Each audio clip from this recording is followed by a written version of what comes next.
കണ്ണൂർ തലശ്ശേരിയിൽ ഇൻസ്റ്റഗ്രാം പ്രണയത്തിലൂടെ യുവതിയുടെ 25 പവൻ തട്ടിയെടുത്ത പ്രതിപിടിയിൽ വടകര സ്വദേശി മുഹമ്മദ് നജീറാണ് പിടിയിലായത്.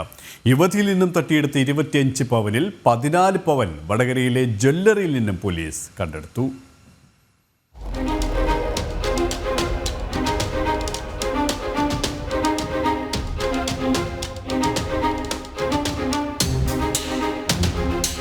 കണ്ണൂർ താഴേച്ചൊവ്വ സ്വദേശിനിയായ യുവതിയുടെ പരാതിയിലാണ് മുഹമ്മദ് നജീറിനെതിരെ പോലീസ് കേസെടുത്തത്. വിവാഹ വാഗ്ദാനം നൽകി 25 പവൻ സ്വർണം തട്ടിയെടുത്തു എന്നായിരുന്നു പരാതി.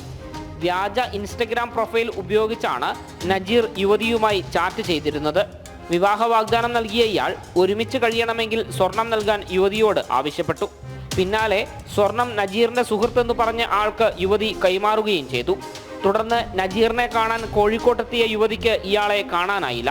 പറ്റിക്കപ്പെട്ടു എന്ന് മനസ്സിലാക്കിയ യുവതി പോലീസിൽ പരാതി നൽകുകയായിരുന്നു. പിന്നാലെ പോലീസ് നടത്തിയ അന്വേഷണത്തിൽ മുഹമ്മദ് നജീർ പിടിയിലായി. ഇയാൾ തട്ടിച്ചെടുത്തതിൽ 14 പവൻ സ്വർണം വടകരയിലെ ജ്വല്ലറിയിൽ നിന്ന് കണ്ടെത്തി. 7.5 ലക്ഷം രൂപ, ഇരുചക്ര വാഹനം, 2 മൊബൈൽ ഫോൺ എന്നിവയും പ്രതിയുടെ വീട്ടിൽ നിന്ന് കണ്ടെടുത്തു. പ്രതി നേരത്തെയും സമാനമായ രീതിയിൽ തട്ടിപ്പ് നടത്തിയതായി പോലീസ് പറഞ്ഞു. ജനം, കണ്ണൂർ.